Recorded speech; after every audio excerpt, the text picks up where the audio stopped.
ఎందుకు షుగరా వేసేసాడు. పిల్లతల్లి కోరికలు పుట్టినట్టు పుడతానాయి. సరే నరకు చేయలే అవి. నువ్వేదో కొంచెం తేడాగా కనపడుతున్నావే. ఆల్రెడీ చేయరు మాడతానే జరేమనుకో శరణ్ దండం మండుతున్నట్టుంది. తగినంత కాదు, ఎంత ఉంటుందో తీసుకోవాలి. అయ్యో సోయి తప్పినోడు ఇప్పుడు అంటే కడాయి బాగా తెలుసులేరా. చెక్క వస్తుంది కదా, చెక్కత్తది నీ దగ్గర చెక్కలు పడుతుంది అసలు. గ్యాస్ ఎందుకంటే సప్పుడు రావాలి, సరిపోయారు ఇద్దరు. బొమ్మని రావచ్చు కదా. అది పేర్లేక వస్తుంది అది. పొట్టోడికి దోలు తీరిపోయింది. బజ్జీలో బజ్జీలు అంటావా? సార్ ఏంటి సార్ అది? బజ్జీలో బజ్జీలు అంటావా?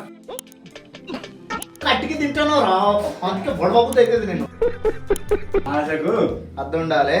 అంతే అంటే ఆ పంట వెలిగితేదిరా, వేసుకోలేదు ఇంకా. సరిపోయారు ఇద్దరు.